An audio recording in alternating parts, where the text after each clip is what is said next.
Good afternoon, and thank you for all coming back. We are 2 minutes late, but never mind. We'll try and make it up. So I won't mutter for too much longer. Just to say that this session this afternoon is to really take us into more of an international context for the Artist's House, and obviously with starting always with our launching pad with Alma-Tadema's two artist houses in London. But it does take us into a very particular zone for our first paper, which is to be given by Jan de Baetens. Have I pronounced it correctly? I hope so. Who is Assistant Professor of 19th Century Art at the Departments of Art History and Arts and Culture Studies at Radboud University in Nijmegen in the Netherlands. He has published on historicist painting and the 19th century art market. He is co-author of a volume on the internationalization of the 19th century art market to be published by Brill in 2018, which sounds fascinating and particularly relevant, I think, to Alma-Tadema, and is currently preparing a book-length study on the Belgian historicist painter Henri Leys, and it is about Henri Leys' house that we're going to hear from Jan today. Thank you very much.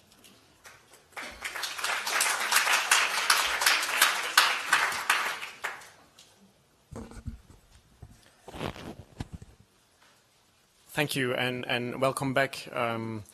Again, this is usually the moment where I lean back a little, close my eyes for a minute or two, stretch my legs after the delightful lunch we had.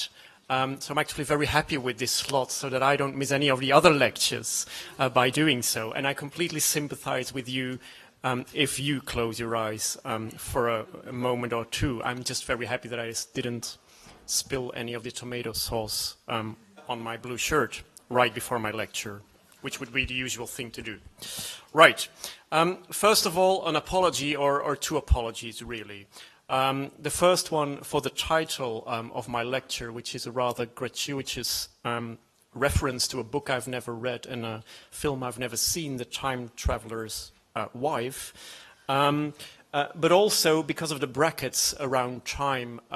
When I gave the title, I'm sure it was part of a brilliant plan, but I didn't remember the plan when I wrote the actual lecture, so I'm just going to drop the brackets and see what we can do with this.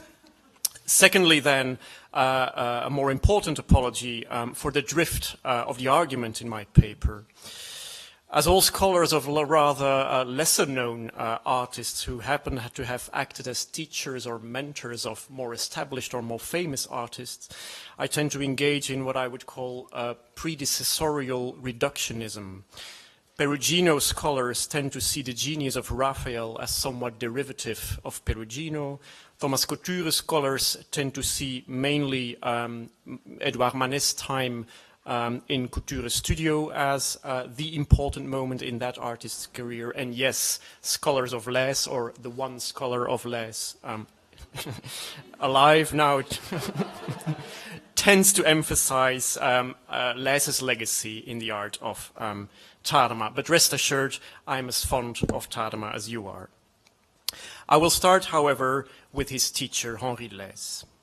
Henri Leys rose to fame in the 1850s and 1860s with historical and historical genre scenes usually set in the 16th century and executed in a style reminiscent of the German and Netherlandish artists of that time, Hans Holbein, Lucas Cranach, Pieter Bruegel, Albrecht Dürer, and so on.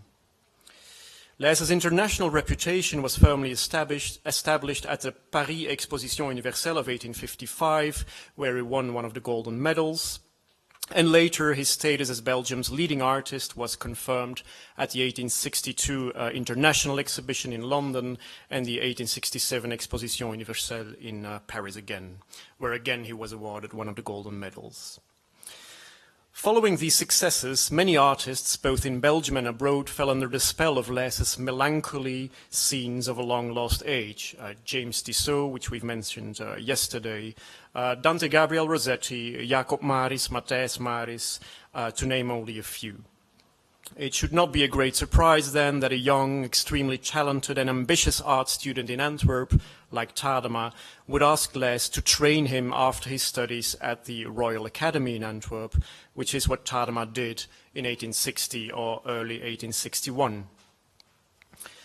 Historical dépaysement, or historical disorientation and transportation, was at the heart of the art of Leys. The painter was described by art critics as a student of Albrecht Dürer, or as a German painter who had fallen asleep in the 16th century and woken up 2 centuries later, or simply as an old master lost amongst the moderns. The French art critic Théophile Gautier, and here my paper ties in very well with Shelley's, I think. The French art critic Théophile Gautier suggested that Leys' soul had been born by some mysterious accident 300 years late. However, Gautier added, that did not make the artist a mere pasticheur, creator of historical pastiche. No, Gautier wrote, there is transposition of the epoch, a dépaysement of the soul, anachronism, and that is all. If Leys was thus described as an old master lost in time, a time traveler as it were, his paintings were explained in similar terms. In a mysterious and almost uncanny way, they seemed to be able to give access to the long-lost past. They functioned as doorways to times gone by and allowed the viewer, now also a time traveler, to teleport to the past and witness the past firsthand. Leys' scenes constructed these doorways in and through the material remains of the revisited past. As any regular viewer of Star Trek knows, the way to create wormholes through the spatio-temporal continuum is by using space as a doorway, or places as a doorway to other times. I'm rather under-theorized as compared to Shelley. My references are Star Trek and not Foucault, unfortunately.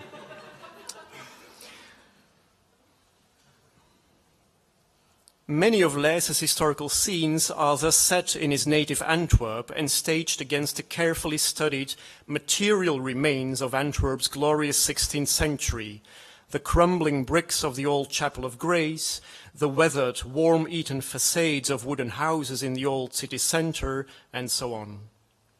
Remarkably, Leys chose to paint them not as they would have been in the 16th century, brand new and shiny, but in their shabby, dilapidated condition of his own time. And this is what they looked like. It was thus as if touching these old piles of bricks or woods, or even simply looking at them, could bring back the past, could bring it back to life, create a Star Trekian wormhole in the stuff time is made of, and allow the viewer to see what once was there, but no longer is there. It's great how these figures move, isn't it? It really brings the past to life. I just keep on doing this for the rest of my lecture. Leys had been born and bred in Antwerp's historic centre, with its narrow alleys, its crammed and humid houses, its ancient and quiet churches and chapels. Wandering through Leysian Antwerp was wandering through your own time and visiting the past at the same time. It was melancholically contemplating the ruins and remains of what was irrevocably lost, but also briefly recovering something of that past again. It was living the historical dépaysement that characterizes Leys' art as well. Leys' personal experience of the historic fabric of the old city of Antwerp and the frisson historique provoked by it undoubtedly played a major role in his artistic development. In this sense, something was lost to the artist. In this sense, something was lost to the artist when he moved in 1855 outside the core of Antwerp's historic city centre to the fringe of the old city, where he built a new and modern house for himself and his family.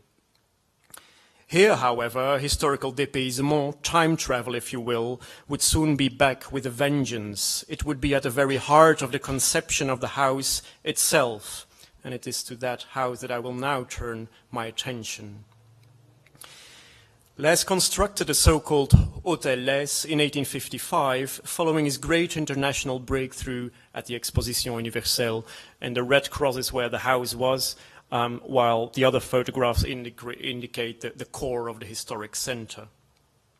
He bought a house located in the Meersteeg, no longer in the heart of 16th century Antwerp, but still within and in fact almost in the shadow of the 16th century Spanish ramparts, Remparts, another place for time travel in Leys's work, as will become clear later on. A substantial part of the house he bought was torn down and subsequently reconstructed by the Belgian architect Joseph Schadde, who would later build a number of impressive neo-Gothic and neo-Renaissance private residences, public buildings, churches, and so on. Although Leys's house is not as well documented as Tadema's house or houses, we're quite well informed on the basis of two articles devoted to it, one by a friend of Leys, the Antwerp city archivist Pierre Genard, and the other by William Michael Rossetti, published in the Academy in 1875 after he visited the house in Antwerp after Leys's death. There's also some iconographical documentation, including drawings and a painting by Leys's nephew and student, the painter Henri de Brakeleer. Behind a very traditional facade of a Belgian bourgeois hotel, Leys's house boasted a number of remarkable features. Here is the plan of the house. The entrance hall was, according to Genard's description, beautifully decorated in the modern style, and it featured a portrait of Leys's wife by his friend Joseph Leys. On the right-hand side, visitors could enter a reception room and a slightly smaller antechamber, one of them possibly the room depicted in this drawing with Leys's daughter in it. On the walls of the drawing room were some of Leys's older and personal paintings, including this self-portrait made in the 1860s. On the left-hand side, in the stairwell, visitors could study a number of Leys's cartoons for the dynastic portraits that were part of his mural project in the Antwerp City Hall, executed in the 1860s. More interesting, however, would be to continue straight from the entrance hall into the adjacent corridor, which served as a small picture gallery. The gallery featured some of the old master paintings in Leys's collection, a comparatively modest, but for the time also idiosyncratic and therefore interesting collection, which included a version of the Fair on St. George's Day by Bruegel the Younger, the version of Bruegel's The Blind Leading the Blind, which is now in the Louvre, which bought it after the Leys sale in 1893, a version of the Peasant Wedding, also by Bruegel the Younger, an old copy after Jeroen Bosch painting, and so on. Rather paintings that very few people collected at the time, because Bruegel and Bosch were considered as awkward, funny at best, but apart from that, not great painters. Through a small room, the garden behind the house could be reached, and crossing the garden, visitors could walk up to Leys's studio, and immediately next to it, his library, which also functioned as his study. According to Genard and Rossetti, both smaller buildings were designed to look like Swiss chalets with gabled roofs, but unfortunately I don't have any photographs or drawings of them. On the inside, the studio looked more or less like the typical painter studio of the time, with drawings and sketches as well as some of Leys's older paintings on the wall, works in progress on the easel, and so on. The interior of the library and study may have looked like this, but I'm not entirely sure. It can also be an early 20th century reconstruction in the Antwerp City Museum using some of Leys's furniture for that. In the library, in any event, a rather vast collection of books, manuscripts and prints could be found, including copies of the Nuremberg Chronicle by Hartmann Schedel, the Triumph of Emperor Maximilian I, prints by Bruegel, Dürer, Cranach, and so on, and quite a lot of them originals. The study was connected to the main house by a large conservatory next to the garden, used by the family as a breakfast room, which featured, among other things, a rather impressive tank of gold and silver fish, not visible in this picture. Through the conservatory, visitors could finally reach the most impressive room in the house, the dining room. Leys designed the house's dining room together with his architect Joseph Schadder in a late Gothic style.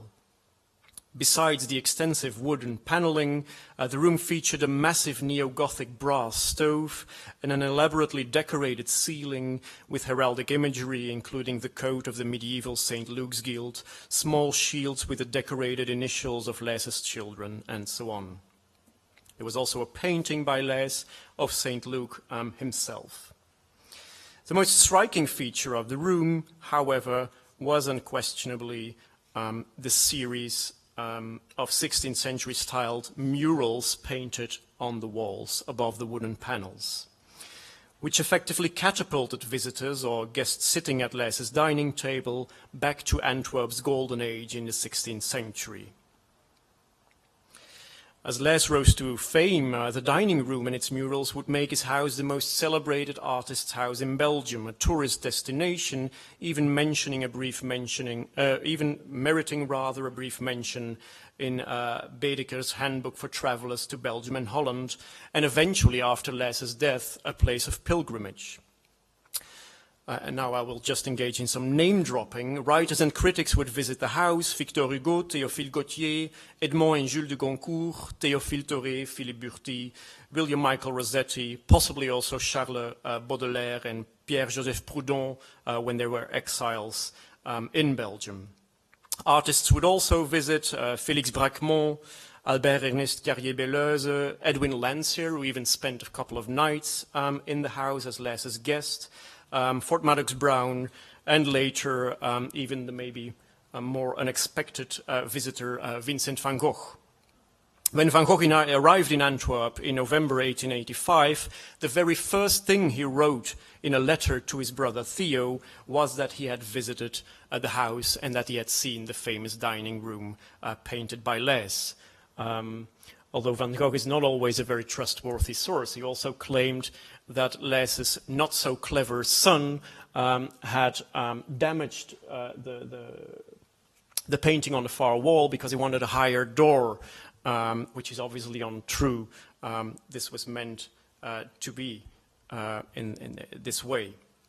The idea is that the fellows leaning on the door are actually leaning on the door itself. Anyway, we should be talking not about Van Gogh, but about his fellow Dutchman, Tadema. It is not difficult to see what an impression Leys's house and studio and its role as a center of artistic and cultural exchange must have made on the young Tadema, still fresh from rural Friesland and hardly at the beginning of his steep rise to fame. Tadema may have been involved in the social life in Leys's house from early on. He may even have assisted Leys in the decoration of the famous dining room. Leys was described by an art critic who knew him in person as a great master and a great eater, so I'm pretty sure that the dining room played a major role in that social life. Un grand mangeur is what he writes. Yeah. According to a catalogue published in the 1860s by the Parisian art dealer Louis Martinet, Leys used to invite his artists' friends and students on Sundays for food and undoubtedly drinks, for which they thanked him by assisting the master with the mural paintings in the dining room. Since the murals date from the late 1850s and early 1860s, Tadema may have been among them, although I must add that another source claims that Leys was not very happy with the result of the work of his friends and students, and then did the work again all by himself. There may have been too much drink involved when they set themselves to work. Whatever the case, there is little doubt, in my opinion, that the Hôtel Leys, its decoration and its collections made a profound impact on Tadema's art and ideas. Firstly, Leys's art collection was clearly a source of inspiration for Tadema, not always perhaps in ways we would expect. Bruegel, for instance, seems to have been of interest to Tadema. He made sketches after one of the Bruegel paintings in Leys's collection, and I'm still wondering whether this rather awkward feature in a Greek symposium scene, I think it is awkward, at least I've been told so by a colleague archaeologist, is in fact not derived from the more famous motif in one of the other Bruegel paintings in Leys's collection. The murals in the dining room did not leave Tadema unaffected either. Some of Tadema's work from the late 1860s seem to borrow small iconographic details from them. For instance, returning home from the market almost depicts the same mother and child, now in Roman dress, that are still shopping and not yet returning from the market in one of Leys's murals. Gallo-Roman women seems related to the man leaning on the door frame in the same mural. Other works by Tadema of the same period seem creative reworkings of Leys's compositions. Tadema's preparations for the festivities from 1866, for instance, seems a historic transposition of one of the scenes in Leys's murals, the preparations for the feast. Interestingly, Leys's own painting reimagines one of the side wings of Quentin Massis's celebrated St. John's altarpiece, then as now one of the crown jewels in the Antwerp Museum, which means that Tadema's Roman scene is based on Leys's scenes set in the 16th century, which is itself based on an actual 16th century painting depicting Antiquity. Again, we come full circle here. However, more important for an analysis of the development of Tadema as an artist and a designer than this game of source hunting is that Leys's house, and especially the mural ensemble in the dining room, suggested to him the possibility of traveling through time, of actually being transported to another time and place, much as Leys's painting did, and Tadema's paintings and his houses would later also attempt to do. Let us therefore have another look, and a more thorough one, at the famous dining room. Leys's murals in the dining room depict a feast, possibly the celebrations for Christmas, in a 16th century Flemish city. In the first and longest mural, and these two paintings are part of the same mural, I've cut it in two. In the first and longest mural, 16th century burghers leaving their city on their way to the festivities in a neighboring town are depicted. In the second mural, they arrive through the gates of the other town, coming through the gate on the right-hand side. In the third mural, one of the groups of partygoers call at the door of their host. In the next one, they're greeted by their host and his family. And in the final scene, we witness the preparations for the grand festivities. As is always the case in Leys's art, the murals lean on older examples, more or less taken from the time depicted in the scenes. In this case, a series of prints by Hans Sebald Beham called The Peasants' Festival, some of which could be found in Leys's print collection. The prints show us, although in a more vulgar, less bourgeois register, another group of partygoers on their way to a feast, arriving, greeting their hosts, and so on. The reference, of course, serves Leys's historicizing agenda. It almost suggests that the murals are as much part of the past or its visual legacy as the prints they were based on. Other features strengthen this impression of historical authenticity, of historical realness. The largest mural, based not only on Sebald Beham's print, but also on Bruegel's print, Skaters Before St. George's Gate, also in the collection of Leys, clearly alludes to the presence, hardly a stone throw away from Leys's house, of the 16th century Spanish walls and gates. The tangible remains of Leys's cherished historical past are thus brought inside, in Leys's house, where again they enable us to travel through time to the past. The second mural also partakes in this game of historical make-believe, where the boundaries between the past and the present become vague. A group of figures can be seen leaning on a fence, but also on the door we can actually walk through. As they watch the merrymakers leaving the city in the other mural, their gazes cross our space, the real space that we as visitors move in, and they infuse that space, as it were, with the past itself. It is, however, in the narrative logic of the sequence of the scenes in the murals that the idea of time travel in and through this room is most fully expressed. Let's have another look. The last one, I promise. We see the burghers leaving the city, arriving in the neighboring city, ring at the door, greet the host, and we see the preparations of the feast. The feast itself, however, the actual theme, the main subject of the murals, stays conspicuously out of sight.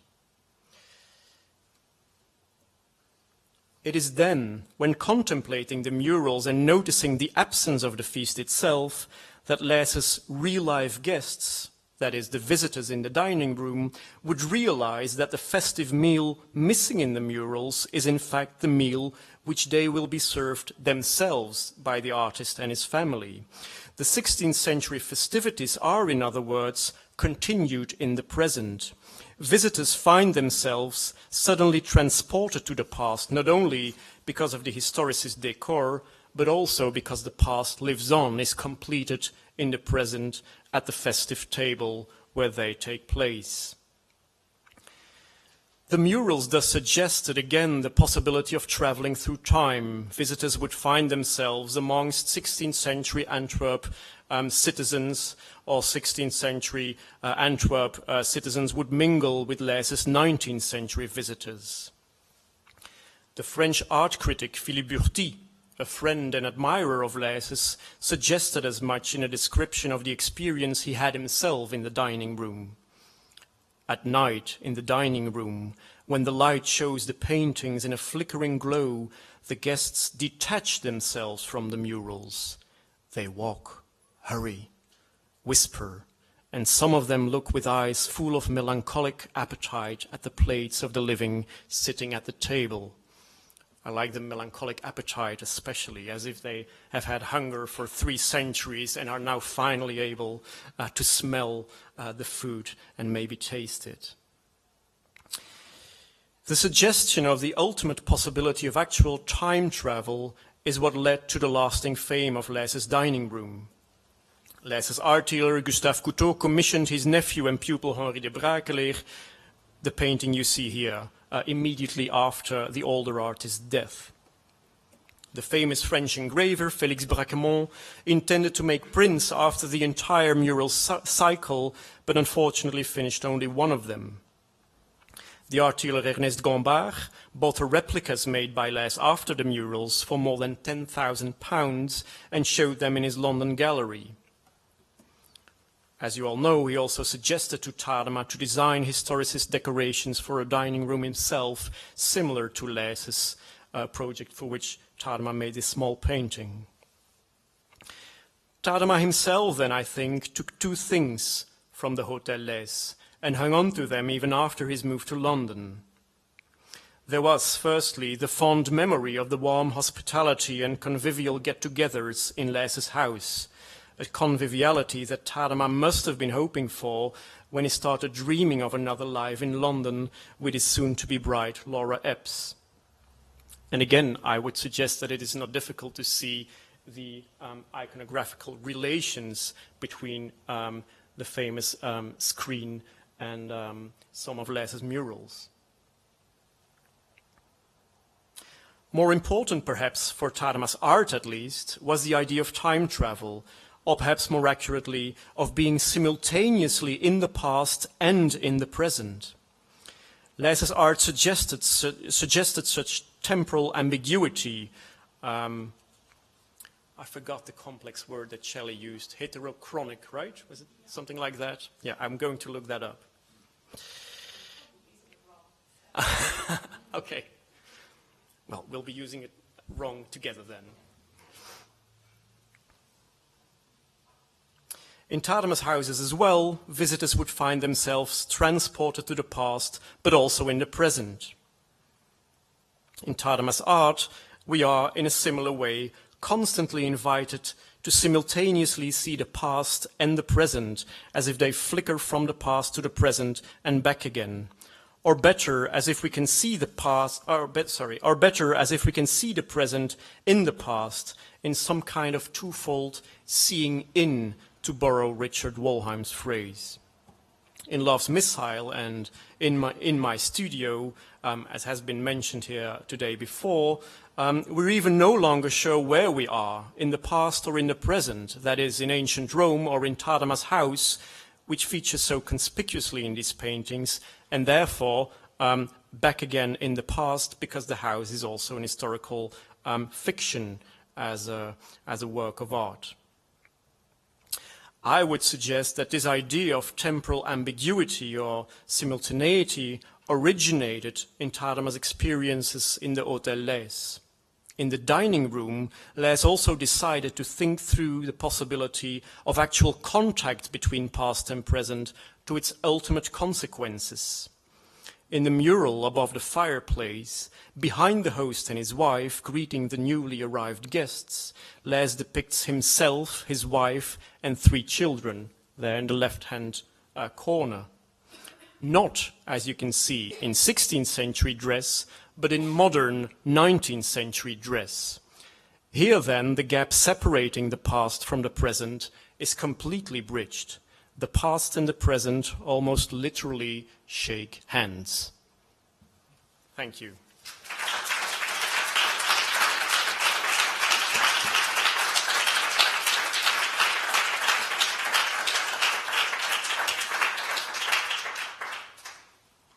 Thank you very much indeed, and to have ended on that wonderful point of 19th century meets 16th century was an absolutely marvellous moment of juxtaposition. Are there any specific questions that anybody would like to put to Hendrik? Yes. I have 2 questions about the dining room. One is, do we know or do you know what was depicted on the wall that is not pictured in that watercolor or that painting?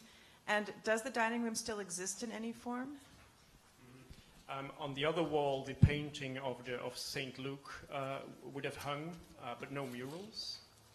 So the painting I showed at the beginning. And no, the house was torn down in the 1890s when, in a project of urbanization, the Antwerp streets were enlarged and so on. The murals, however, have been saved, and they're now in a room in the Antwerp City Hall with more or less the same size as the room in Leys's house. So they're still there, but they're not in a good condition. So the house was very famous during his lifetime, but almost immediately after his death, it was torn down so quickly thereafter? Well, immediately, I think 25 years or so after his death, although Leys at that time was still, at least in Belgium, a very big name. All the paintings that were still in the house were bought by museums and the Belgian state, while the painting by Bruegel, The Blind Leading the Blind, for instance, famously left the country to be shown in the Louvre. It's later, especially after the First World War, that Leys's reputation really drops. So was there no attempt to try and save the house when it was... Well, it was in a very narrow street, and Antwerp was prospering again, and it had to grow, and that means that it had to be turned into a modern city. And no, there was no possibility whatsoever. No, unfortunately not.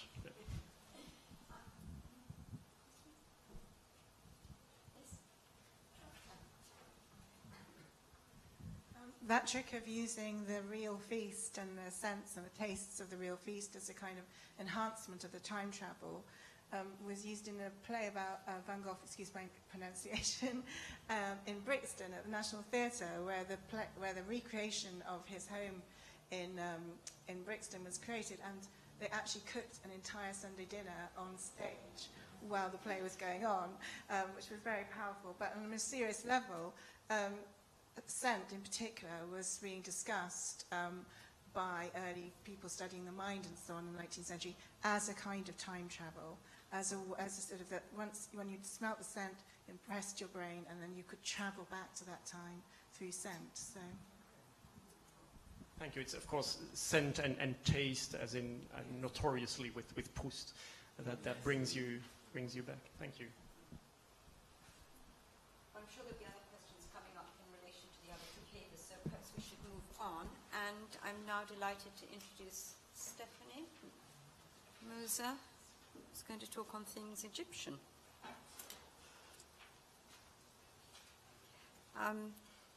Stephanie Moser is Professor of Archaeology and Head of the Department of Archaeology at the University of Southampton. She's specializing in the reception of the past, particularly with an interest in the visual representation of ancient Egypt in 19th century Britain, the history of antiquarian and archaeological illustration, and the role of museum exhibitions in constructing knowledge about ancient cultures. She's the author of Ancestral Images, Wondrous Curiosities, and Designing Antiquity. And your cover book coming out next year, The Beauty of Archaeology, which focuses on Alma-Tadema's Egyptian paintings. So nobody better than to take us into Alma-Tadema in Egypt. Thank you very much.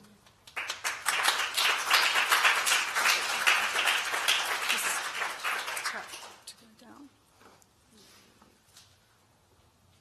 That's me there. No, There we go.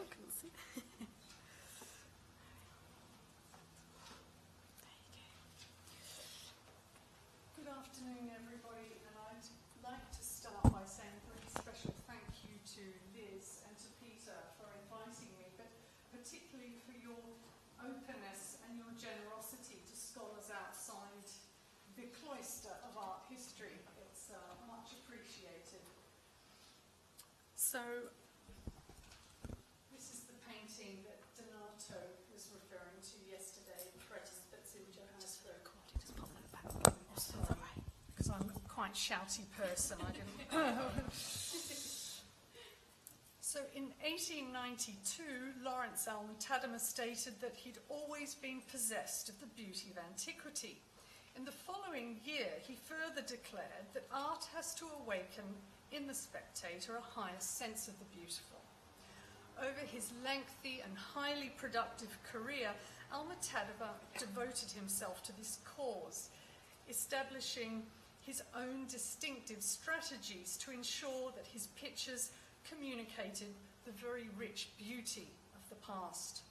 Chief amongst these strategies was the detailed representation of archaeological elements, an attribute that promptly became the hallmark of Alma-Tadema paintings. Whilst it's reasonable to assume that the accurate portrayal of the ancient material culture bolstered the veracity of the interpretations of the past that he presented, his use of archaeology serviced other very important aesthetic agendas. With their highly decorative qualities and finely crafted appearance, archaeological items became a unique lens through which beauty could be aesthetically expressed and conceptualized. In a recent project on Alma-Tadema, I've demonstrated that the aesthetic effect of archaeology was quite profound, seeing beauty expressed in form, texture, colour, and decoration of ancient objects. But today I'm just going to focus on one small part of my study, which looked at the working methods of Alma-Tadema and addressed the central place of archaeology in his studios and homes. So 4 key elements will be highlighted in this analysis. Firstly, his portfolios of photographs and drawings and tracings. Second, his archaeological library. Third, the range of studio props he amassed. And fourth, the interior decoration of his homes. All were intimately related and dependent upon each other. Now, Marley Stoter has already referred to the very important interconnections between objects in his house, his arsenal of drawings and photographs, and the knowledges he acquired from his book collection, aptly describing them as his artistic box of tricks. In the following discussion, I seek to provide further insight into this magical box of tricks. But before doing so, by way of context, I'll just give you a quick rundown on what I've been doing. I'm very interested as an archaeologist in the way understandings of the past are informed by things outside the small world of archaeology. So for the last 15 or so years, I've tried to immerse myself in the world of art history and understand the very, very powerful, strong relationship between my discipline and your discipline. I'm a specialist in audience analysis and reception theory, and we have Charles Martindale here who will understand how this field works very hard to understand how audiences' responses to subjects are highly nuanced and complex and require quite detailed drilling down to understand how meanings of the past are framed. So I've done study on the British Museum, exhibitionary culture of ancient Egypt, looking at the galleries and how audiences responded to the way the material was laid out.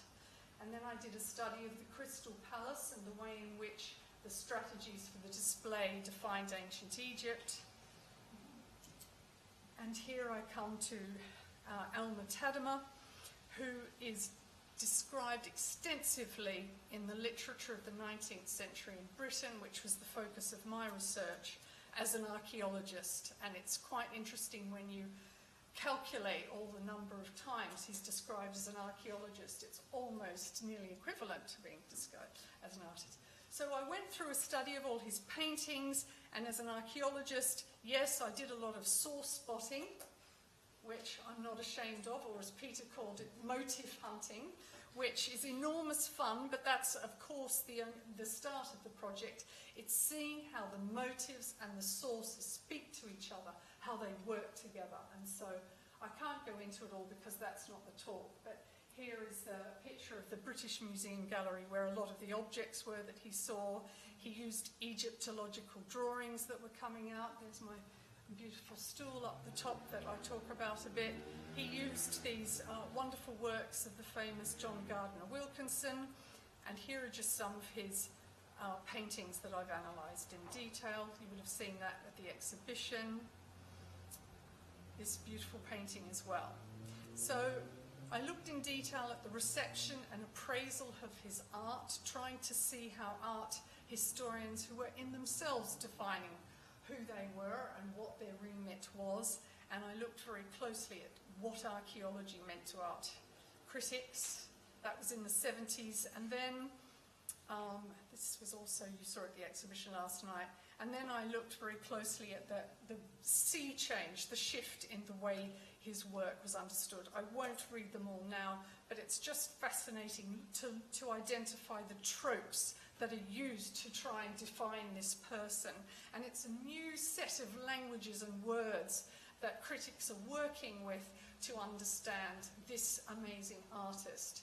And while initially there was a love affair with this man and his passion for archaeology, this soon went out of favour, and you'll see a very interesting, almost hostility start to brew for this obsession with archaeology. So it's a short-lived period I'm talking about, only about 50 years, but it was pretty intense, and it had an incredible impact on my field and on the understanding of ancient Egypt, and that's why I need to study it. But this is where my analysis begins. So the archaeological content of Alma-Tadema's paintings was derived from years of reading and visual research. According to the artist, it was the study of antiquities that was the basis of his method. In an interview from 1893, he stated that his knowledge of any period has mostly been acquired by the study of classical art. I have travelled a great deal, he said, and made myself familiar with all I could find still existing of the great epochs of Grecian and Roman art. On that knowledge, on the knowledge I have acquired in this way, my art rests. This idea was more fully explained to Harold Begbie in 1903, who quoted Alma-Tadema in his article on how to paint a picture, successful painters and their methods. When asked how he created a classic picture and whether you don't find Homer's brain a little useful, Alma-Tadema responded, "The books we have read affect the mind indirectly, oh yes, but I do not go to them for my pictures. The literary monuments of the past, no, but the plastic monuments of the past, oh yes. The British Museum teaches me much. The statues there tell me stories. The statues of the world impress the classical idea on my mind. I learn from them. They give me thoughts. They present me with the garment and the form of the past." Several years later, in 1909, Alma-Tadema reflected yet again on the basis of his method. "I have often been asked how I obtained such an intimate knowledge of old Greek and Roman life. Costume has mainly derived from sculpture and antique paintings, or for the general ideas of architecture, furnishing, etc. I'm chiefly indebted to museums and collections, and of course to the remaining buildings." While the consultation of antiquities is thus declared to be central to his practice, it was the visual toolkit that he created to bring these observations into action that is most important. This toolkit was a system of portfolios consisting of thousands of photographs and drawings and prints, which he amassed from very early in his career and assembled into an archive that could be consulted when working on a painting. This vast resource was entirely separate from the customary artist sketchbooks that he also used as part of his everyday practice. Now, biographical accounts of Alma-Tadema emphasize how he adopted a vigorous and systematic approach to studying, collating, and preparing materials upon which to base his paintings. From early on in his career, his photographs of monuments and artifacts and his sketches of archaeological objects and tracings are critical. Although compositional and figure studies by Alma-Tadema do exist, they are far outweighed in number by his drawings of archaeological materials, including architectural features, costume, hairstyles, household wares, and other accessories. The unique archive that he created warrants close analysis, since nothing like this is known to exist for any other historical painter, as far as I know. In the auction catalogue for the sale of Alma-Tadema's home and its contents of 1913, prospective buyers were given the opportunity to purchase the valuable archaeological library or reference library, said to consist of several thousand volumes, including a unique collection of drawings, studies and photographs, principally of ancient Greek, Roman and Egyptian art and archaeology, compiled by the artist during the whole of his life and carefully preserved and classified in 161 large portfolios. It's actually 164, but I heard Claire say 167. I've only seen 164, so there may be 3 I don't know about. While several thousand volumes refer specifically to his library, I'll say more in a moment, the unique collection of drawings is the system of portfolios he created. There are over 5,300 photographs and illustrations were thematically organised into 164 large portfolios. In a separate catalogue that was just produced for this part of the auction, a full description is provided. This is the artist's own private collection of 161 large portfolios of original drawings, studies, photographs, etc., compiled from his early student days to the end of his career. Early Egyptian art and archaeology are faithfully represented from the remote periods. Every print or drawing is neatly preserved on stout card and the contents of each portfolio classified, making the whole vast collection easy for reference. It is impossible in a catalogue to describe this rich and varied storehouse of art, but appended will be found a fair synopsis of the contents of each portfolio. That the portfolios, together with the library, were considered to be of such great value is suggested by the fact that they were one of 3 separate items listed in the insurance valuation for the house. That's beyond the house itself. The other two items insured were the fixtures, fittings, panelling, stained glass panels, etc. in the Dutch room, and the studio, storeroom, pothouse and veranda outside. So presented to the V&A Museum in 1915 along with his library, the portfolios were catalogued in great detail.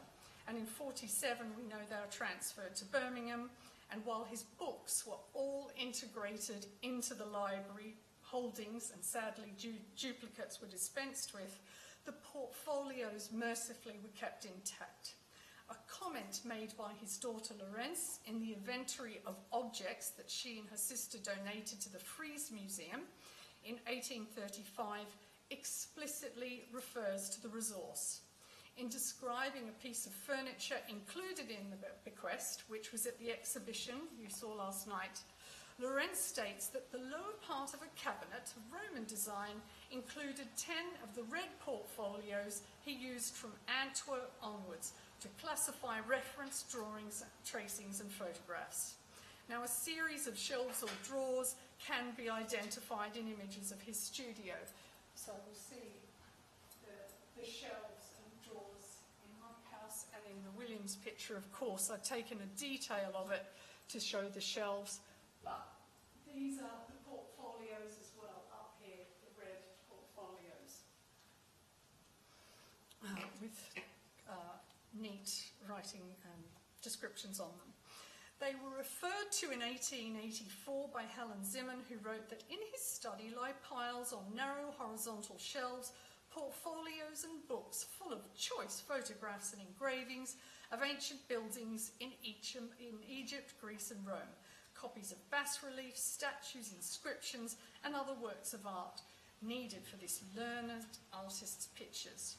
His daughter Laurence notes how the red portfolios were replaced when he moved to Grove End Road by canvas portfolios. And I think this is an important point because it reflects his care for and the way he wanted to nurture and maintain and continue to use this visual archive. Now in 1894, the reconditioned portfolios were referred to by Ellen Goss, who talked about the work table in his studio that consisted of folios of studies on the many division shelves. Each folio, she continues, is numbered and beneath it is written in the painter's neat handwriting the subject of the drawings within, under such sectional headings as Greek headdress, bronzes, armour, furniture, wigs, ears and hands, ornaments, etc. Beyond using the portfolios to identify the antiquities, architectural elements, designs and subjects that Alma-Tadema used in his paintings, we can also use this incredible resource to understand the distinctive way that he engaged with material culture. So specifically, the thematic arrangement of subjects and the categorization of classes or types of objects tells us much about the ways in which his artistic imagination enlisted artifacts to reconstruct human behaviour. More generally, it is apparent that he was intrigued by the full range of material remnants of everyday life, and he wanted to obtain as many examples as possible. While there's a lack of chronological contextualization for the artifacts represented in the archives, his photographs and sketches are far more than a random assortment of illustrative material. Now, I'm an archaeologist, so I'm totally obsessed with chronology and things like that, but it's not an issue at all that he wasn't chronologically perfect. It's not about accuracy in that sense. It's the way in which he used these materials and organised them in a way that was suitable to him. So I'm referring here to some scholars have referred to the archaeological inaccuracies and the paradoxes with Alma-Tadema's archaeological notion of accuracy. Yes, he did mix elements from different periods and contexts, taking subjects and objects from a variety of sources. But I would describe him as having an archaeological eye, in that his method for filing centred on grouping related subjects and objects and creating a workable classificatory system. Furthermore, he was genuinely interested in all different types of artifacts, no matter how simple or plain or banal, not just things that were elaborate, figurative, or exemplary.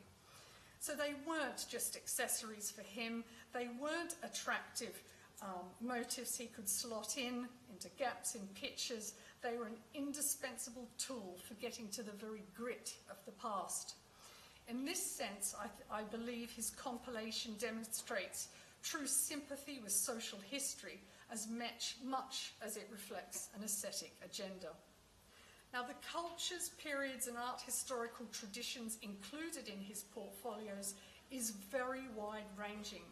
So there's obviously material from ancient Rome and Greece. There's also material from Assyria, Egypt, the Byzantine period, Japan, America, the Renaissance, early Italian, Norman, and early European civilization.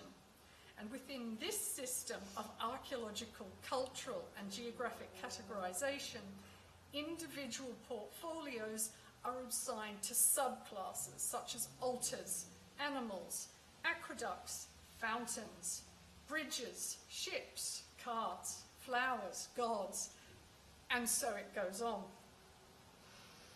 The majority of the portfolios on the ancient world are focused, of course, on Roman antiquities, about 35, but I studied the 6 devoted to Egypt.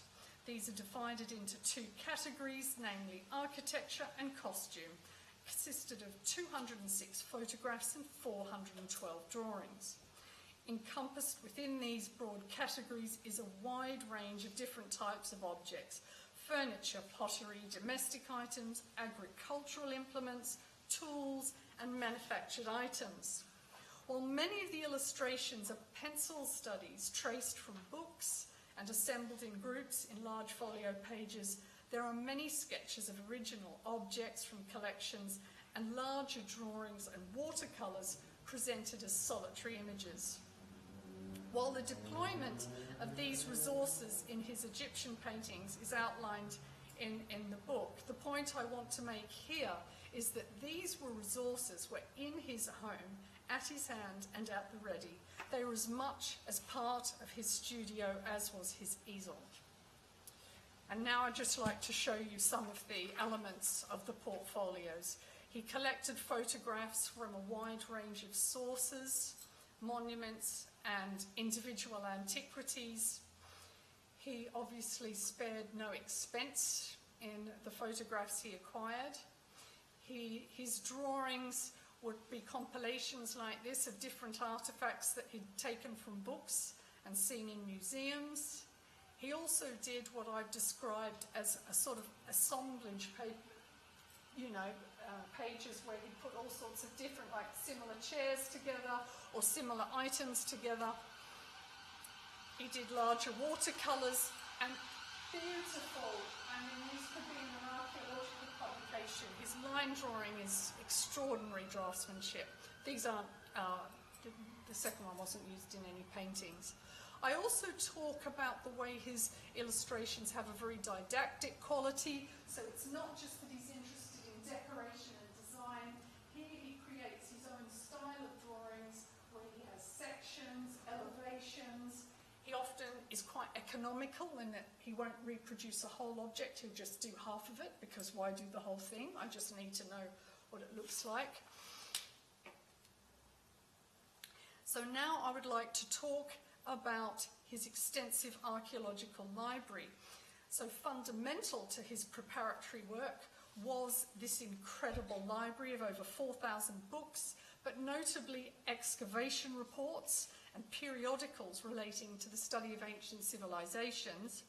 In both homes, Townsend and Grovend, specific rooms were assigned to the house, in the house, to house this library. Now, augmenting his system of portfolios, this immense collection of archaeological texts was testimony to his commitment and serious interest in archaeology. Karl Vossmeyer refers to it as a vast treasury of books which bear witness to his profound study of antiquities. And as with his portfolios, he acquired these from very early on in his student days.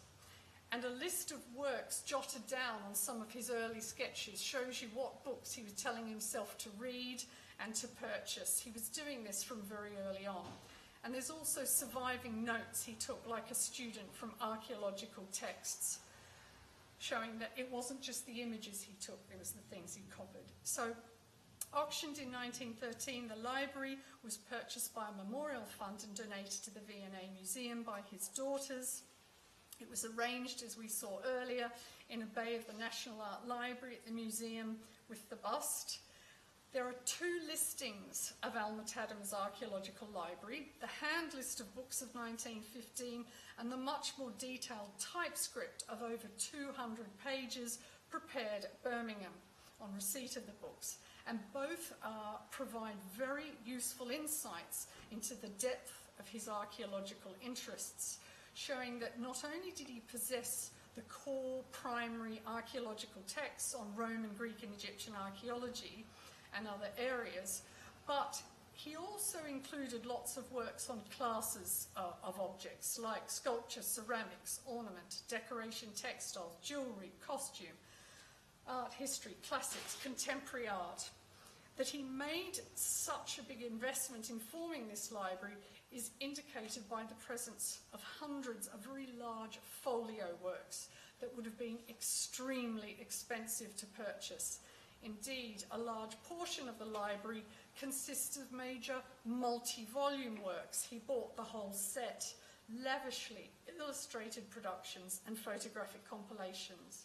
In addition to English texts, of course, he had works in German and French because that was where a lot of the classical archaeology was being published.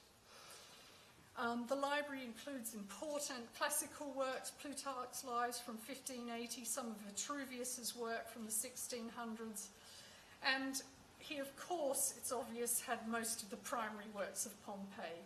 But what I was interested in was how many archaeological reports he possessed, how many bulletins that he subscribed to, and how many catalogues he had from leading archaeological institutions and societies. He had Archaeologia and Proceedings of the Society of Antiquaries of London. He was on council there as well and a fellow there, so he was actively involved. He also possessed pages and plates from major archaeological compendiums. So together with his collection of portfolios, his library offered a formidable resource from which he could construct his subjects. Again, these were materials at his hand, just like a piece of furniture in his home. I'd now like to talk about the studio props of Alma-Tadema. The studio props, antiquities and collectibles in the possession of Alma-Tadema were a fundamental part of the suite of materials he drew upon. Again, the catalogue from 1913, which lists his antique furniture and objets d'art, reveals he was a major collector. Over 1,500 objects were listed for sale, and the 88 lavishly illustrated catalogue gives us a taste of his extraordinary and extensive collection of furniture, art, collectibles and antiquities. So, yes, it does tell us a little bit about how he filled his house with beautiful things, creating a sumptuous and highly visual environment, but it also tells us about how he crafted objects for use in his work. Now, the antiquities he owned were listed in the catalogue under the categories antique Roman and Greek bronzes, prehistoric South American pottery, antique pottery, miscellaneous pottery, sculpture, casts, and Egyptian antiquities. He had large numbers of antique bronzes and pottery in his possession, some acquired travelling and many obtained through the flourishing antiquities market. Going through the list of his Egyptian antiquities, we realise it was a pretty small and somewhat miscellaneous assemblage of objects, but it was nevertheless very important in using for his art. There were figurines, a case of textiles, a section of a mummy case, beaded winged scarab pendants, cosmetic pots, and of course a mummy's head and a foot, customary. Without images of these items, I can't confirm they were featured in his paintings, but several of these objects did appear in his pictures, particularly the textiles and shabby figures. And I've got here from the Frieze Museum some of his textiles. They're not original Egyptian antiquities, they're Egyptianizing. So the gold textile, which you see in the finding of the meeting of Antony and Cleopatra. And I'm not sure, but I suspect this fabric here looks like the floor covering in that room by where Laura's coming into the room. I can't confirm it, so I didn't put it up, but it looks similar. Other Egyptian antiquities in his possession are included in a more general section on Romano-Egyptian antiquities, and also not mentioned is that he owned an Egyptian faience ring given to him by the Egyptologist Percy Newberry, and that's also in the Frieze Museum. The mode of presenting or storing these antiquities in his home is difficult to ascertain, yet pictures of his studio, and you've seen plenty of them, show a corner cabinet in Townshend House that's displaying lots of small objects, and I wonder if some of these may have included the Egyptian material. But more significant than his small collection of Egyptian antiquities were his reproductions of Egyptian furniture that he used in his paintings and kept in his studio. The catalogue lists a copy in ebony and ivory of an ancient stool in the British Museum and another stool. So this is the stool he had. That's the original in the British Museum.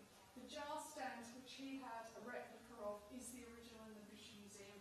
And I'm sure most of you are familiar with his Egyptian and Pompeian couch. In her description of his studio in 84, Helen Zimmern reports how low stools and quaint seats, exact copies from Egyptian models, are dotted around the room. The Egyptian inlaid stool is featured in many images of his studio. If you look, you will see the two objects appearing again and again and again. The set of British Museum replicas can be seen as part of the wider trend in reproducing ancient Egyptian furniture as pioneered by Holman Hunt and Ford Madox Brown. Yet for Alma-Tadema, these objects had a lasting significance. They maintained a special place in his studio until he died. And the inlaid stool featured prominently in past times, and his copy may have served as a memento of this important landmark in his career. It may also have served a more vital function.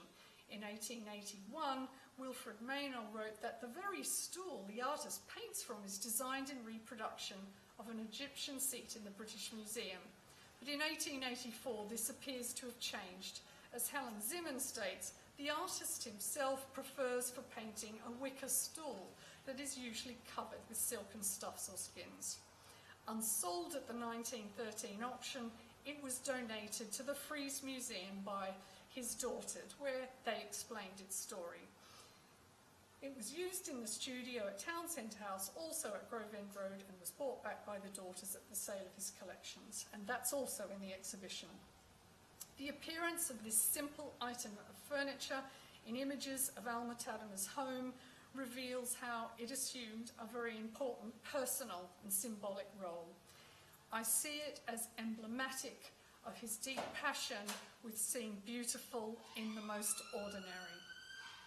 The dual Roman couch, which I showed before, should also be mentioned because it was one of a pair and had an Egyptian feature. That doesn't appear in the paintings, but nevertheless, why did he do it? I think that's of some interest. I think it suggests that ancient Egypt remained important to him. And it's also visible here, just in the corner of the studio there, the couch. The impact of Alma-Tadema's collections and household objects on his understanding of the past is difficult to gauge, but it is significant that a section entitled Studio Relics is included in the inventory of items donated to the Frieze Museum, suggesting that the objects were kept in his studio specifically for use in his painting. This donation, writes Marlise Stoter, was made with the purpose of furnishing an Alma-Tadema corner in his home city of Leeuwarden. As she argues, the items in this collection demonstrate how thoroughly his personal life was interwoven with the creation of his studio houses and his working methods as a painter archaeologist. So many items listed in the 1935 inventory can be classified as studio props, particularly his incredible collection of textiles. And they say in the catalogue, these collected pieces are a motley assemblage of cotton, linen, silk and woolen pieces, old velvet and brocade furnishing, large and small specimens of printed cottons and chintzes, fragments of dresses and shawls, also some kerchiefs, pockets, ribbons, patches and patterns. And this they describe as a painter's hoard, was first collected at home in Leys, but added to for the rest of his life, for wealth of beauty and colour and design. So notable is the comment about the way Alma-Tadema used motives from these textiles in his art. And a drawing in the Frieze Museum contains the very nature of this painter's hoard, clearly a lifelong passion and his indispensable resource for his painting. And then a later note in the inventory reports that this bag of antique brocade always hung in the studio, further emphasising how he kept it ready to hand. Finally, listed in the inventory under the section Family Relics is a collection of coloured and patterned papers, which were also, I believe, a critical part of his artistic arsenal. Of these papers, his daughter wrote, "Here will be found whole folio sheets which probably came to Alma-Tadema through his mother, an adept at paper cutting. Also copybook covers, lining papers, box lids. For the sake of their beauty and of the inspiration he derived from them, these pieces were hoarded by Alma-Tadema from his boyhood onwards, scraps being added from time to time, which others may have thrown away, but with his subtle sense of colour, he always saved from destruction." So with words such as these, his daughters, just on the last part. So with words such as these, Alma-Tadema's daughters provide vital testimony of his strong affinity with tangible material things. And so this somewhat incidental group of objects described above offers just, I think, quite a fascinating glimpse into the way he surrounded himself with all manner of objects for reference and inspiration. In Helen Zimmern's description of his studio, she refers to the cunning shelves and cupboards where lied up, rolled in classic fashion, drapery, stuffs and artistic properties required by the artists. So my final feeling really is that we really need to know even more about this resource. This resource is terribly understudied, and I'm very happy to say that even though I only looked at the Egyptian material, I'm now doing a major bid to go back and work on the rest of the collection, because I need to know more about the history of photography, which was critical, and I think we need some historians of science also to be involved, as well as historians of art, because I think it is truly an exemplary product of art. Thank you.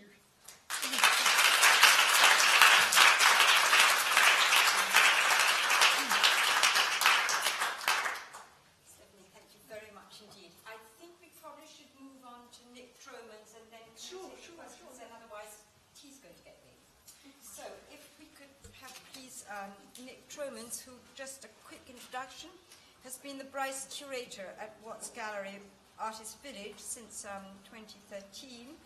His most recent activities there have been the mounting of the Richard Dadd exhibition about a year ago, and of course this year in the Watts Bicentenary year, the very important bicentenary exhibition, Watts, England's Michelangelo, which is still on at Compton and closes towards the end of November. So if any of you have not been yet, go. Another artist's house.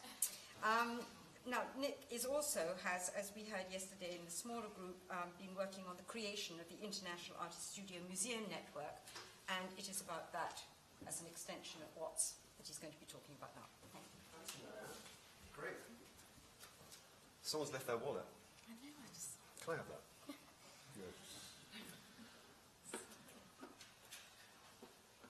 Yeah, is anyone...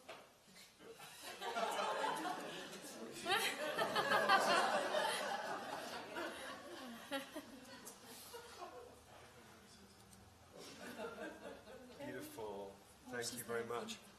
So I'm going to talk a little bit about artist houses and artist studios from the point of view of keeping them going, of curating them after the deaths of the artists, after everyone who they knew and visited has been and gone.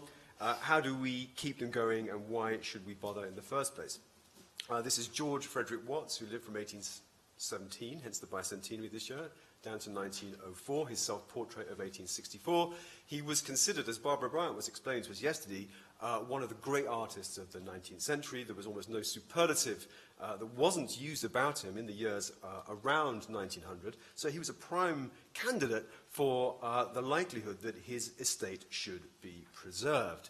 In fact, his London house, Little Holland House, or New Little Holland House, on Melbury Road, right behind Leighton House. If you stand in the garden of Leighton House and look slightly to your left, that's where it was, built in the 1870s, was sadly demolished in the 1960s. But thankfully, again, thanks to Barbara, you can read in great detail about it. She published a whole book about New Little Holland House, and indeed Watts's larger history in Kensington a few years ago. So the London base was demolished, and indeed, actually, as soon as Watts died in 1904, his second wife, and really the motor behind so much of what I've got to say about my place, Mary Seton Watts, his second wife.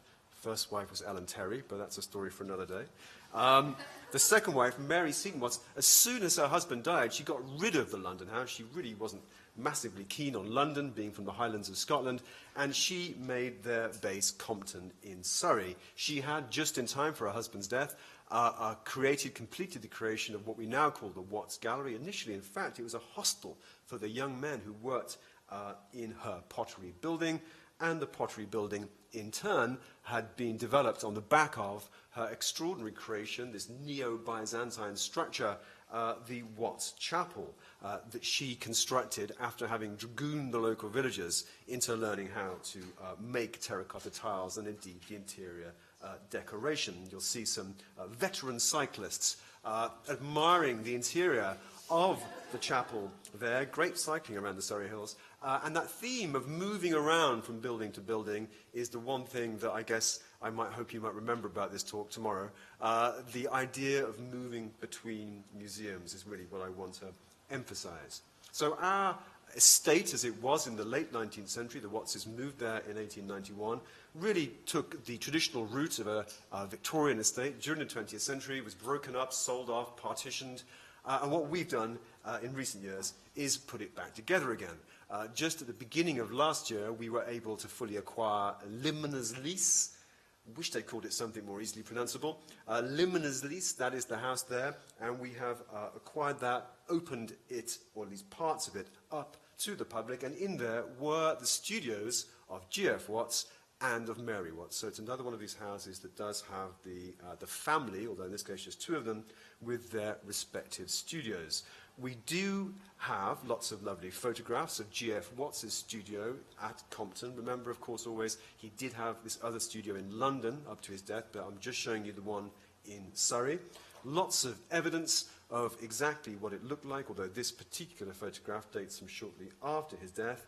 In the 20th century, as part of the subdivision of Leys, it had been turned into this sort of strange one-room home, and we had great delight in removing that mezzanine and turning it back into something closely resembling what it had been in the 1890s. So that's what you can go and visit today, not if, but when you come to visit the Watts Gallery. You'll notice that we've taken the curatorial gambit of pretty much removing any form of barrier at all, so that people can walk in and around this painting room, the studio, always though under the supervision of and hopefully in conversation with the wonderful volunteers who helped to staff the whole thing. Now, once Mary Watts had got Signor, as you're probably aware, as Barbara reminded us yesterday, he was called even by herself. Once Signor was happily ensconced in his painting room, she could turn her attentions to the design, the interior decoration of Leys, the building of the chapel. There she is in this wonderful reading niche that she designed actually echoing an early one that had existed at Little Holland House, that she's decorated in this beautiful stucco decorative way, and she is reading to him. She not only provided a home for him, she also provided intellectual nourishment to him by reading to him every evening, and the niche was shaped as it was in order to overcome his slight but increasing deafness. And it has been one of the great interesting points of going through this restoration of these buildings and of the history to allow Mary Watts to come to the fore, and not just as a kind of gesture along the lines of, oh gosh, isn't it time we had equal opportunities, but actually to understand her particular interest and her own individual take on design and her own specific ambitions. She, for instance, had her own studio. She wrote all about how she used it in her diary, and we have used, so far as is possible, her diary, her own words, to be the interpretation of, as we call them, the Watts studio. So, for instance, there's a nice little film. The image you're seeing there is a photograph of the Watts' adopted daughter, and the words are entirely, exclusively taken from Mary Watts' diary. It's a hugely useful tool. It survives in fragments, but the fragments alone extend to 300,000 words, from which last year we edited down a published version. There is a room that Mary herself used. This is it. This was Mary Watts' studio. It was also her teaching room. It was also nominally the billiards room, although I don't think they had a billiards table, which set things back. There was also the music room, and it was also G.F. Watts' studio when his was too hot or too cold. And so it was the ultimate hybrid space, and that led to our interest at the gallery in the larger history of the spaces used by women artists. And this is a project we hope to develop into an exhibition, tentatively called A Studio of One's Own. That's just a sort of nickname. And I'll be very much looking forward to speaking to many of you here about the research that we're beginning to undertake for that project. But we're very interested in the idea of when is a studio not a studio. Well, it's when it has to kind of morph in between different usages, as this space did. But this room is now the Mary Watts Gallery.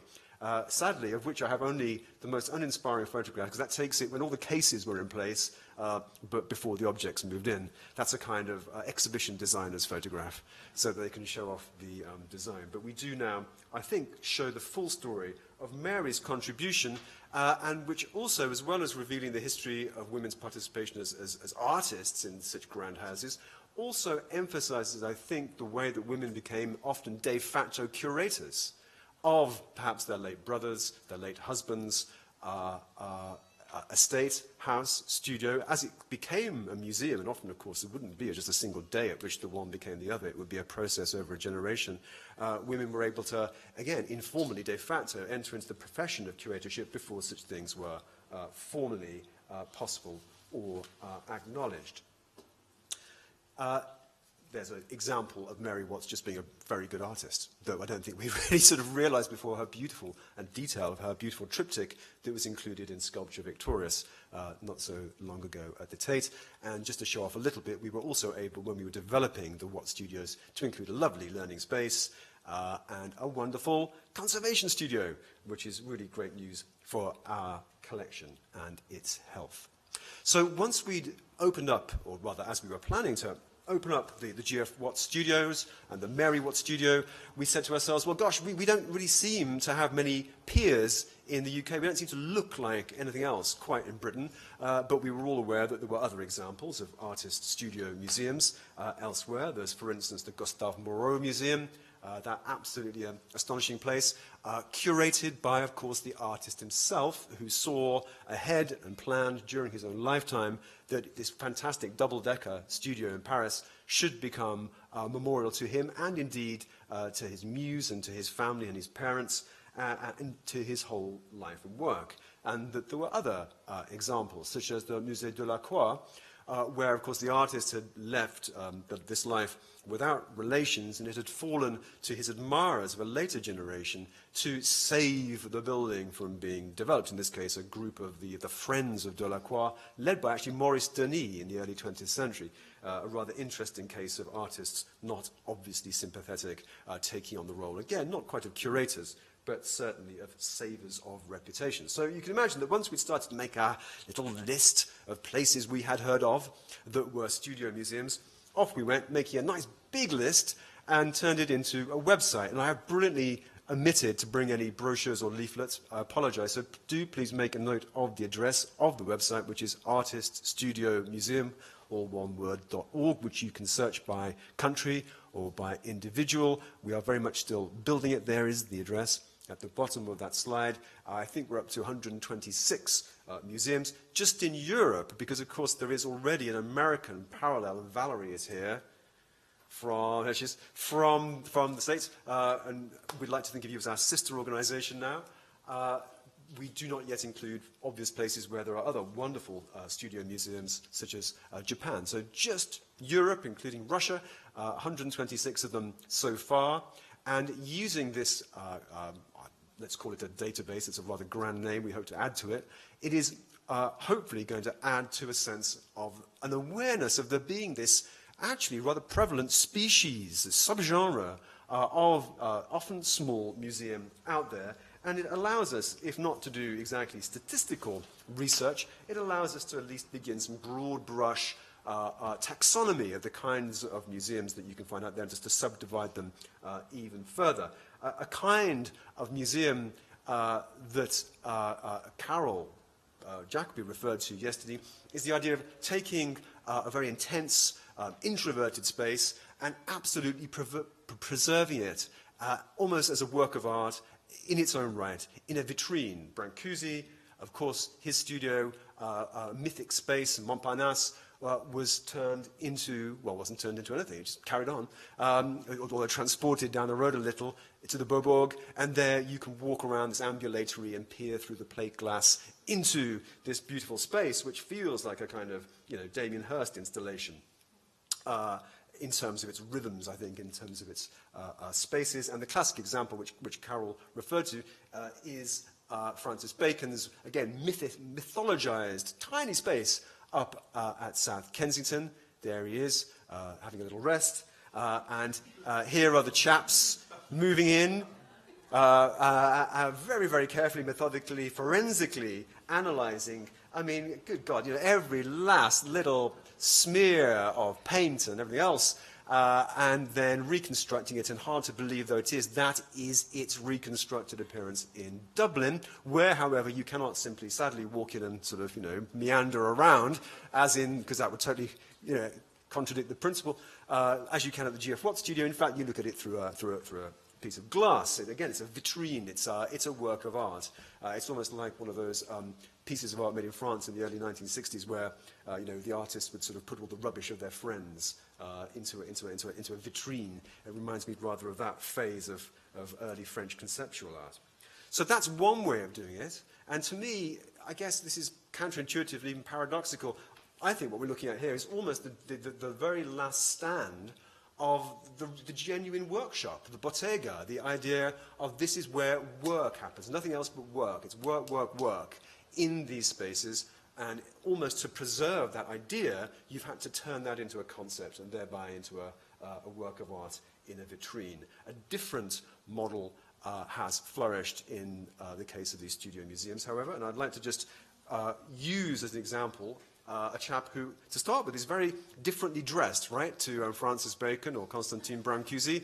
This chap is dressed not for work, he's dressed for, well, gosh, just about anything, frankly. Akseli Gallen-Kallela, you will certainly recognize, Finland's foremost symbolist, the artist who made himself famous within his homeland and further afield with illustrations to the great Finnish epic, the Kalevala, such as this beautiful picture in Helsinki. Now, he built himself a studio home with all kinds of things added onto it outside Helsinki, kind of halfway between Helsinki and Espoo, sadly, on what is now the motorway between those two places. A rather beautiful place. As soon as I saw it, I kind of felt a strong affinity between it and the Watts Gallery. I think probably this is the nearest thing to us.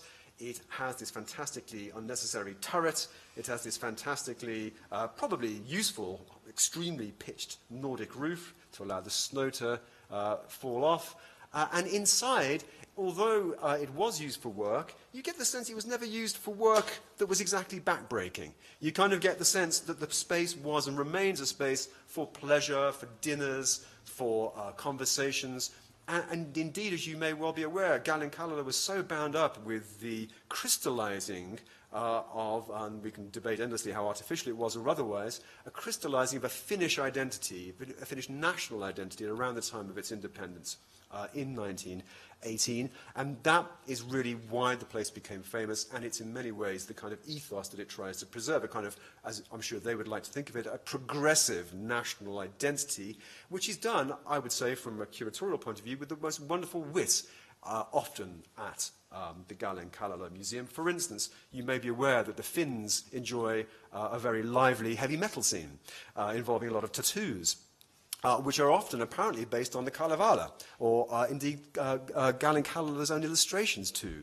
And they have a regular open days where anyone who's got a tattoo can come in and sort of have it, art historically appraised to see if it is indeed in some way derived from the Kalevala or from Galen Kallela's illustrations to it.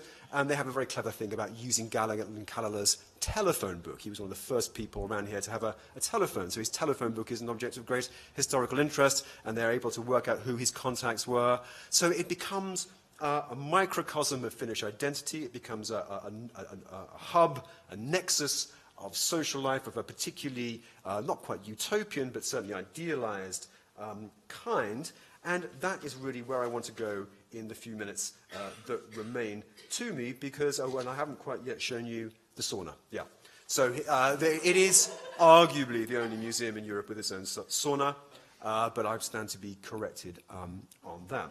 So what I would like to suggest, just thinking through many of these museums, is, again, thinking of our 126, or however many we have so far, and to sort of get some kind of rough feeling for how those museums break down in terms of geography and period, then a couple of things become clear. One is that they tend, the ones that survive, to often be in places that were rural but are now suburban, i.e. they're just outside the city limits, or they were just outside the city limits, and now they're within the urban sprawl. The Watts Gallery, a bit like, again, the Galen Kallela Museum, sits pretty much on the very existing edge, the precarious edge of existing urban sprawl, possibly to be swallowed up.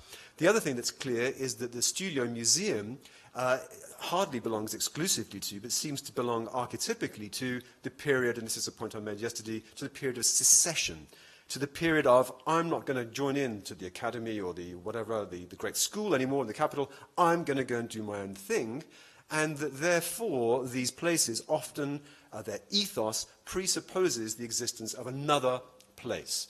You are setting up somewhere which has as its identity that it is not the capital, that is not the center. It is peripheral and wants to be there, but its peripheral identity presupposes and requires that there should be somewhere a capital or a headquarters.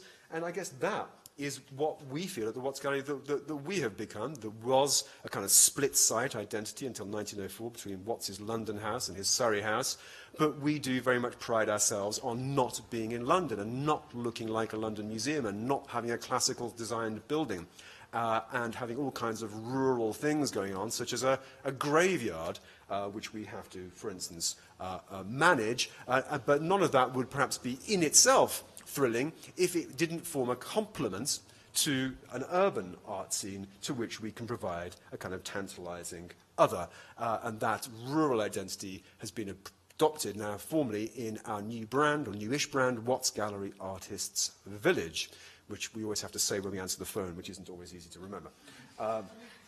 Now, sticking to Finland-ish, I would just like to, rather than try and offer you a list or a kind of scattergun series of slides, I'd just like to try and compress everything I want to say into one little story, which is sort of a rather naive strategy, but I think it might be the most appropriate in the time we have available.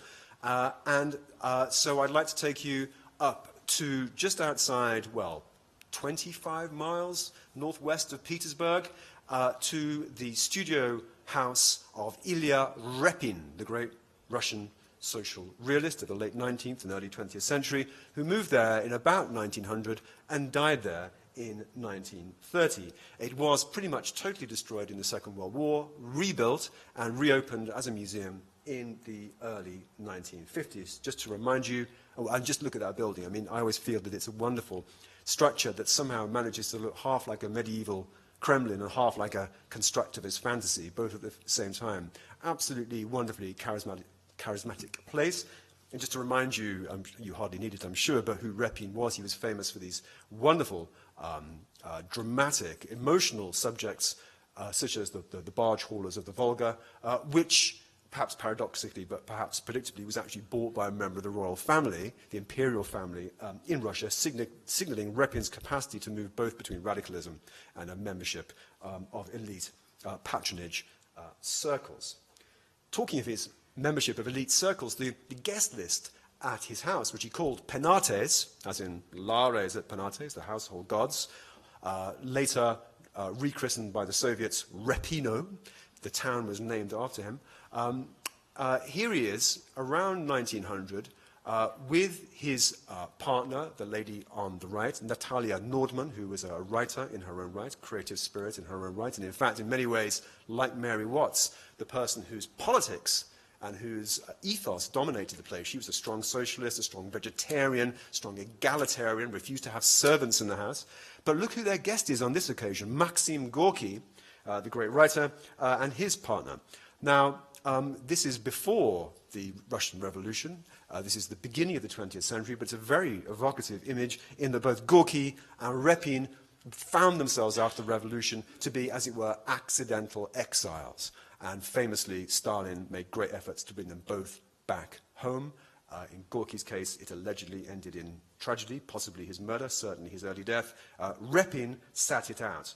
Now, when I talk about sitting it out, what I mean is that this place was in Russia, but then when the revolution came and the new border was drawn between Russia and Finland, the place found itself in Finland. So by accident, Repin found himself, perhaps rather conveniently, as the revolution and the civil war kicked off, safe in Finland, having this extraordinary, wonderful life in this utopian home where, as I just mentioned, his partner, Natalia Nordman, forbade servants. When you go in to the house, there's a sign, it had to be translated for me, and it says, please do not wait for a servant to remove your winter coat, there aren't any.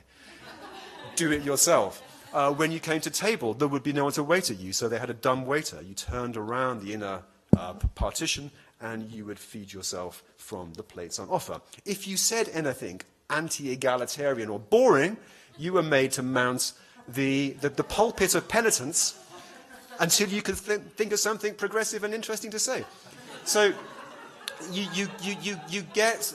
get the kind of place it was, although if you chat to the people who really know about the history of the place, which is not me, then you will hear that this wonderful, almost impossibly fun environment was totally dependent on Natalia Nordman, and when she sadly died early, not long after they moved there, Repin did quietly bring in some servants. Now, his studio, after all the fun you can have downstairs, his studio is slightly unexciting. It's almost the studio of an amateur. There's no evidence of hard work. Again, you rather get the sense that it's the studio of a Sunday painter, which is fair enough. He was getting on in years by the time he moved here, and he'd already made his reputation. He wasn't still banging out huge commissions. There is the absolutely inevitable image of Pushkin. I have found in my relatively restricted travels in Russia, you can't go anywhere in such historical places without finding an image of Pushkin. He's almost the kind of figure of the Russian Republic of letters. There he is, almost the founding figure, and even Repin, this great realist, feels the need to make a historical portrait of Pushkin in Petersburg, and it dominates the studio. And one last image of the place, his grave. Repin had to go to great lengths to allow to convince the Finnish authorities to allow him to be buried at his own home, because Finnish law at that time, again, I'm told, I'm not an expert in this at all, forbade burial anywhere other than in consecrated ground, and he had to go to great lengths to convince them to allow him to do this.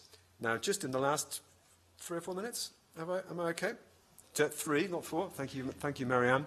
One of the most evocative and actually slightly disturbing things you can find at Repino, Penates, the studio home of Repin, is this photograph of him with his brilliant student, Isaac Brodsky. Brodsky was one of the many students that Repin had, perhaps arguably the most gifted, managed to ride the currents of the new Bolshevik regime, became really a founder of a particularly romantic strain of socialist realism, and it was Brodsky who was deputed to go and try and convince Repin to come back to Russia, to give up this city, living in the West, just the other side of the Finnish border, and to come back.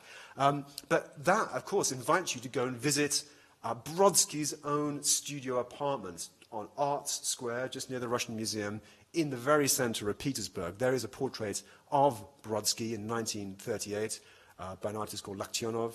And here is the extraordinary, lavish, absolutely ultra plush, because he was approved of, the apartment of Brodsky on Art Square in Petersburg, with fabulous artworks given to him by admiring artist friends or artist friends who wanted to keep on the right side of him, such as Grigoriev's extraordinary reclining portrait of the great bass singer Chaliapin, and rather more disturbingly, some of his famous socialist realist works, Lenin at Smolny in the bottom left, and of course Joseph Stalin in the upper left, one of the rare occasions in which you can still see openly displayed in Russia an image of Stalin. If you look closely across Brodsky's apartment, you will finally come up against this rather moving pair of photographic portraits, which shows him, Brodsky, with, on the right, Repin. Again, you can imagine, you can predict, right next to a little plaster bust of Lenin. And I will just wrap up by proposing that what I hope our studio museum network can do, and what many of the kind of museums based in the houses that have survived from those we've been talking about, what they can do is relate to one another. We are going to, we hope, share exhibitions, share expertise, all that kind of terribly grown-up best practice kind of thing. But we also would like to propose, as increasingly our colleagues are talking about, a kind of, and here I go with my pretentious language, a kind of meta-museum, whereby you don't get it all in any one place and you don't pretend that you're giving the audience it in any one place, that the links and the journeys and the personal connections between these homes, between these houses, between these studios, can cumulatively be more than the sum of their parts, because they can speak of the separation, the longing for unity, but perhaps the pressures for separateness that were part of the experience of European artists. Thanks.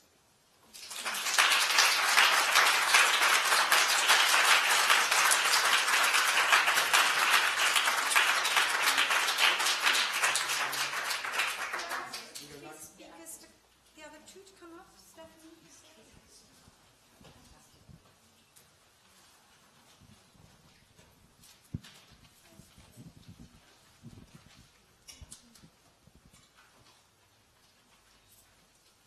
Thank you very much. Three really extraordinarily interesting talk, taking us into widen the zone, I think, that we've really been addressing during the course of the day, with us getting as far as Russia on the one hand, certainly sorting out, well, up to a point, and also taking us all the way back to things Egyptian and beyond. There are now a certain time for questions. Are there any questions?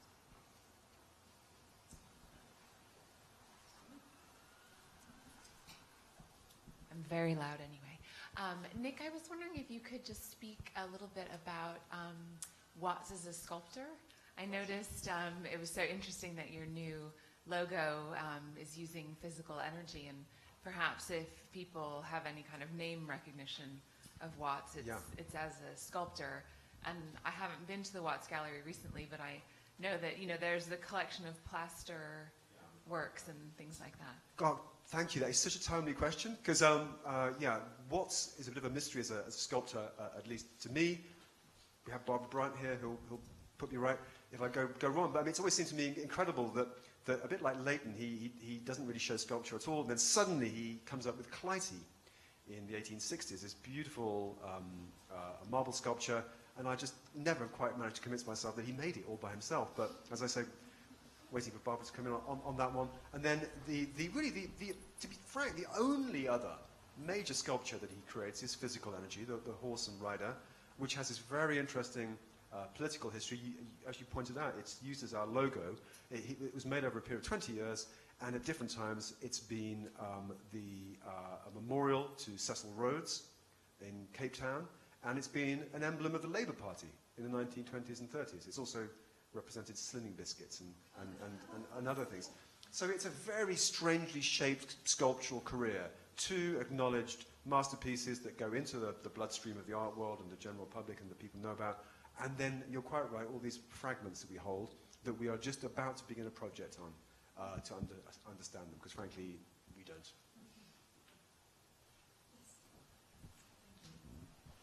Sorry, I think this is another one for you, Nick. And it's slightly outside the parameters of this conference, but because you go quite modern with your artists' houses, studios network, I was wondering about the documentation and indeed attitudes to artist studios houses today. And I know there are lots of coffee table books of artists in their studios from Anthony Gormley, etc. But I'm sort of thinking about how artists today might consider their workplaces and studios, particularly in relation to some of those grander, more glamorous environments. It seems a very different culture now. Gosh, well, that's a lovely theme. You're quite right. There are lots of big coffee table books. And that whenever, on the rare occasion, I've looked through one of these big coffee table books with an artist or someone who really knows the contemporary art world better than I do, they always say, how staged is that? That's ridiculous.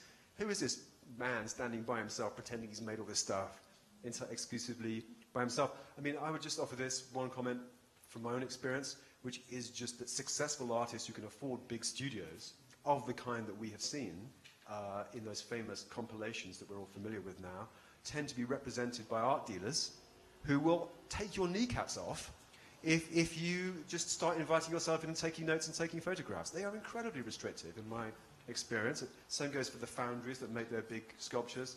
And the same goes for their lack of willingness, understandably, to let you know about what studio practice in fact is. So that's why I was making that point, which was rather clumsily made about the end of the bottega, by which I meant the end of the public access to it, because I do think that it's pretty rare to be able to stroll into a big artist studio these days. I mean, you can certainly, I'm sure MaryAnne's been to a few, but I should think that's a rare treat.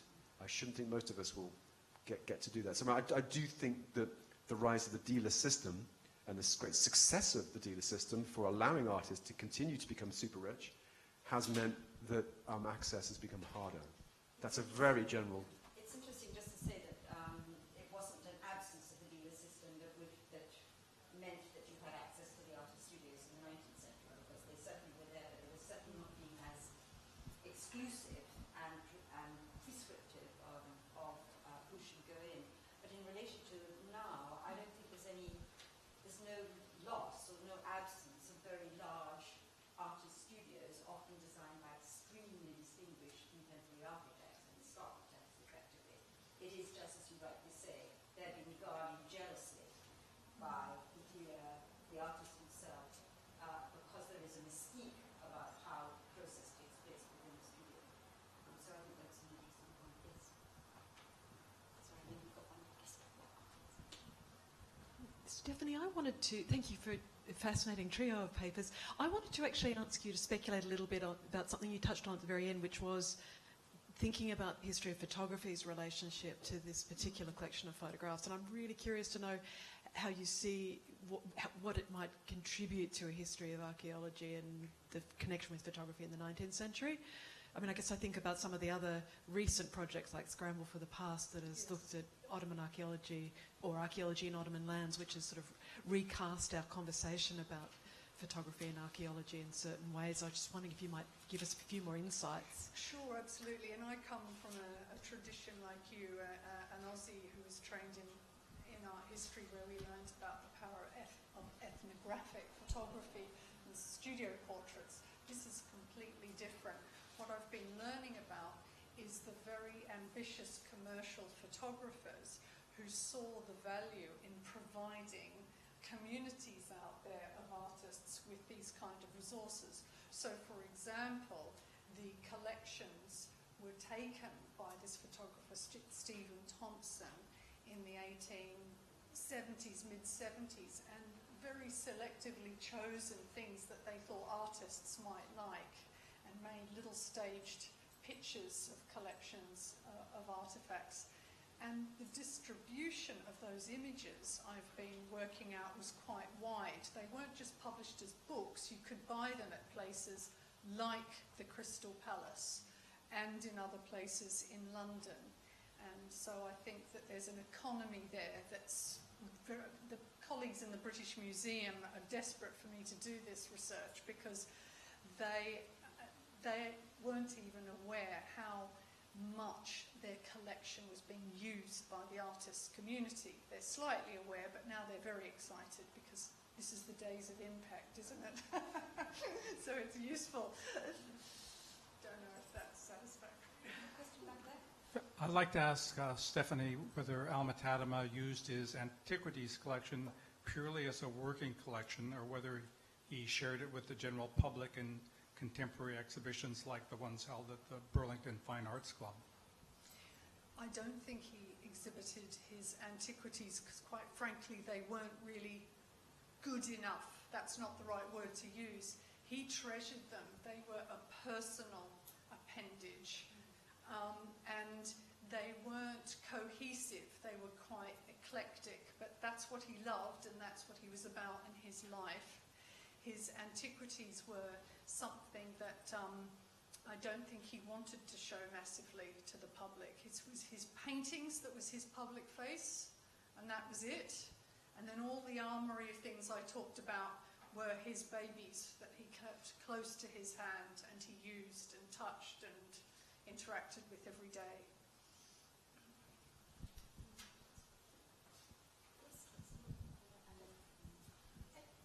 Sorry, I'm talking a lot. I just had a quick question for Jan. I noticed in the dining room above the meeting there was the word welcome, and it reminded me of our conversation yesterday about Alma-Tadema's use of inscriptions in his interior decoration, and I was just wondering if that was something that we might also track to Leys. The interesting thing is that it's written in an ancient German, or in ancient German, I guess, as a language, which also refers to its sources. I don't know. I guess there were many painters who used text and images in this kind of combinations. They're quite well known. They appear here and there in the rest of Leys' oeuvre, but I'm sure that Tadema could have been inspired from many other painters. They also occur in Carl Larsen's house in Sundborn, north of Stockholm, and he uses it quite extensively in each of the rooms, which of course he creates the rooms and he then paints the rooms, which is far more kind of focused even than what Alma-Tadema is. Well, I thought it was very interesting the way you were pointing to these ideas about pupils and teachers, and how I thought it was very persuasive, the idea of the Tadema in sort of bringing what he learned to London. And I just I wondered though whether in connection with Nick's sort of interesting ideas about how these studio houses actually sort of thrive on a non-institutional context, whether these spaces actually in some way they don't actually become working ateliers where you have generations of students that come out of them, which seems actually rather interesting, because in a certain sense you might expect them to sort of come to play that kind of institutional role. But my sense is the sort of great age of them in the late 19th, early 20th century doesn't really work like that. Maybe the Leys studio might be a little bit of an exception, that it does sort of generate a whole generation of students who then go and... Not students really, more followers than epigons, but in terms of students, Tadema possibly, maybe, and then the Brakeler, but that's it really. So there's a whole circle of artists who are doing what he is doing and who know him and associate with him, and they would get together and eat and drink, but they would not be trained in the studio or anything. So they are sort of more family places than they are actually in the sense of a Renaissance artist studio where you've got lots of apprentices and people who are going to carry on the painting tradition or artistic tradition, whatever. Well, actually, there is a letter by Leys from his dealer, where the dealer asks him to allow, I think, the son of one of his friends to work in his studio, and Leys tells him, well, you know what it is in my studio. There's always my wife and my children running around, and I can't really have others. So yes, absolutely. Yeah, that's very interesting. Liz, I was just thinking back to the French model, where you have, come second half of the 19th century, this tradition of the academic artist who takes on students like Bonnat, like Carlos Durand, Gérôme, and so on. And they, John Milner did some excellent work on this, I just cannot remember, but I think that he makes the distinction that for the studio which is photographed, Carlos Durand in his studio, that's in his home. He has a studio for teaching in, which is elsewhere. Which is different, yeah. I need to check that, but I think that's what happens. I think that's I think that's a regular system in Paris, where even the pupils would actually just rent the space by themselves. Yeah. And the teacher would come, the artist would come and teach us. And then, of course, famously in France, they have their cake and eat it, don't they? By allowing the teachers to set up their own ateliers, in effect, within the École des Beaux-Arts. And so you could have the unilateral sort of full pungent approach of the individual, but under the panoply of the larger institution.